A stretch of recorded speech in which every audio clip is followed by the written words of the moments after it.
ರಾತ್ರಿ ಭಾರೀ ಗಾಳಿ ಸಹಿತ ಮಳೆಗೆ ನಮ್ಮ ಮನೆಯೇ ಹಾಳಾಗದೆ.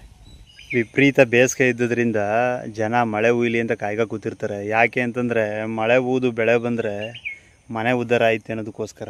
ಆದರೆ ಇಲ್ಲಿ ಒಂದು ವಿಪರ್ಯಾಸ ಏನಪ್ಪ ಅಂತಂದರೆ ನಮ್ಮ ಶ್ರೀರಂಗಪಟ್ಟಣ ತಾಲೂಕು ನಮ್ಮೂರು ನೇರಳೆಕೆರೆನಲ್ಲಿ ಸಿಕ್ಕಾಬಟ್ಟೆ ಗಾಳಿ ಸಹಿತ ಮಳೆ ಆಗಿರೋದ್ರಿಂದ ಮಳೆ ಹೆವಿ ಹೂದು ನಮ್ಮ ಬೆಳೆ ಬಿದ್ದು ನಮ್ಮ ಮನೆ ಹಾಳಾಗದೆ.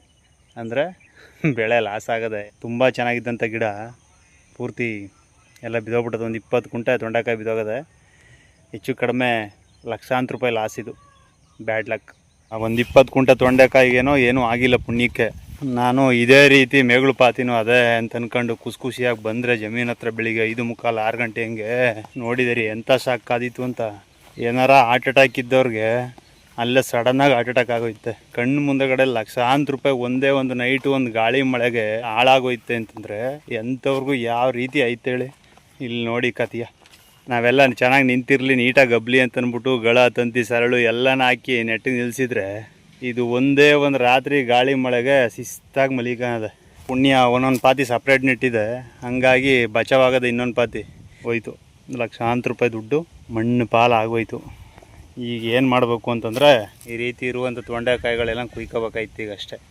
ಈಗ ಇದ್ರ ಮೇಲೆ ಕಾಲು ಹಾಕೊಂಡು ನಾವು ಕುಯ್ತು ಅಂತಂದರೆ ಫಸ್ಟ್ ಉಳ್ಕೊಳ್ಳೋದು ಯಾವುದೇ ಕಾರಣಕ್ಕೂ. ಕರೆಕ್ಟಾಗಿ 1 ವರ್ಷ ಆಗಿತ್ತು ನೆಟ್ಟು, ಒಳ್ಳೆ ಕಾಯಿಗಳು ಸಿಗೋಕ್ಕೆ ಶುರುವಾಗಿತ್ತು. ಇವಾಗ ಇದು ನೋಡಿದ್ರೆ ಏನು ಶಿಸ್ತಾಗಿ ಪಟ್ಟೆ ಹೊಡೆದಂಗೆ ಲೈನ್ಗೆ ಹೆಂಗೆ ಎಳ್ಕ ಮನಿಕದ ನೋಡಿ. ಎಲ್ಲ ಅರದಕ್ಕೆ ಕಟ್ಟಾಗ್ಬಿಟ್ಟದೆ. ಭಾರ ಆಗೋಯ್ತು ತೋಟ.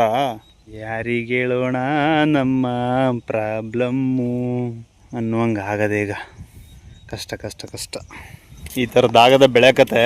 ಕೃಷಿ ಇಲಾಖೆ ಕಡೆಯಿಂದ ಇದಕ್ಕೇನಾದರೂ ಪರಿಹಾರ ಕೊಡ್ಬೋದು ಅಂತ ಏನಾರು ಇತ್ತು ಅಂತಂದರೆ ನೋಡಿ, ಅಧಿಕಾರಿಗಳು ಮನ್ಸು ಮಾಡಿ ಏನಾದರೂ ತಲುಪಿಸ್ಬೇಕು. ಇದ್ರದ್ದು ಪ್ರೂಫ್ಗಳು ಡಾಕ್ಯುಮೆಂಟ್ಸ್ ಏನಾರು ಇತ್ತು ಅಂತಂದರೆ ತಲುಪಿಸೋದಾಯ್ತದೆ. ಆ ಥರದ್ದು ಅನುಕೂಲ ಅದೇ ಅಂತಂದರೆ ನಿಮಗೂ ಏನಾರು ಒಂದು ಸ್ವಲ್ಪ ಇದನ್ನು ನೋಡಿ ಹೊಟ್ಟೆ ಉರಿಯಿತು ಅಂತಂದರೆ ಎಷ್ಟು ಸಾಧ್ಯ ಆಯ್ತದೆ ಅಷ್ಟು ಬರಲಿ. ಇನ್ನೇನು ಮಾಡೋಕ್ಕಾಗಲ್ಲ. ಹೋಯ್ತು ಲಕ್ಷಾಂತರ ರೂಪಾಯಿ. ಇನ್ನೂ 1 ವರ್ಷದ ಮೇಲೆ ಬರುವಂಥ ಬೆಳೆ ಇದು. ಮಳೆ ಸ್ಟಾರ್ಟಿಂಗೇನು ಈಗ ಶುರುವಾಗದೆ ಆಲ್ರೆಡಿ ಹಿಂಗೆ ಬಿದ್ದೋಗದೆ ಅಂತಂದರೆ ಆ ಪಾತಿನೂ ಗ್ಯಾರಂಟಿ ಇಲ್ಲ. ಅದು ಯಾವಾಗ ಬೀಳುತ್ತೆ ಏನೋ ಗೊತ್ತಿಲ್ಲ. ಕಳೆ ಬೆಳೆದ್ಬಿಟ್ಟದೆ ಅಂದ್ಬಿಟ್ಟು ಕಳೆಗೆ ಔಷಧಿ ಹೊಡೆದು, ಹುಳ ಚಿಟ್ಟೇವೆ ಅಂತ ಅಂದ್ಬಿಟ್ಟು ಬೆಳೆಗೆ ಔಷಧಿ ಹೊಡೆದು ಎಲ್ಲ ನೀಟ್ ಮಾಡಿದ್ರೆ ಒಂದೊಂದು ತೊಂಡೆ ಅಂಬು ಹಂಗೆ ಕಂಬ ಆದಂಗೆ ಆಗಿದ್ದು. ರೋಡರ್ಗಾಗಿರೋದ್ರಿಂದ ಬೇರೆ ತೋಟಗಳು ಯಾವೂ ಇಲ್ಲ. ಬಂದು ಗಾಳಿ ಬಂದಾಗೆ ಬಂದ್ಬಿಟ್ಟದೆ. ಮಾತ್ರ ಇಷ್ಟೆಲ್ಲ ಬಿಗಿ ಮಾಡಿ ಹಿಂಗೆ ಕಳ್ಕೊಂಡ್ರೆ ಏನು ಮಾಡೋದು ನಾವು ರೈತರು? ಮನೆಗೆ ತಿನ್ನು ಖಾಲಿ ಅಂತ ಅಂದ್ಬಿಟ್ಟು ಪರಂಗಿ ಸಸಿಗಳು ನೆಟ್ಟಿದೆ. ರಾತ್ರಿ ಗಾಳಿಗೆ ಅವು ತಡೆದಿಲ್ಲ. ಸುಮಾರು ಕಾಯಿ ಬಿಟ್ಟಿತ್ತು, ಎಲ್ಲ ಉದುರೋಗವೆ. ಯೋಗಿ ಪಡ್ದದ್ದು ಯೋಗಿಗೆ, ಜೋಗಿ ಪಡ್ದದ್ದು ಜೋಗಿಗೆ. ಮನ್ಸಿಗೆ ಬೇಜಾರಾಯ್ತೆ. ಬಟ್ ಏನು ಮಾಡೋಕ್ಕಾಯ್ತದೆ, ಇವೆಲ್ಲ ಕಾಮನು.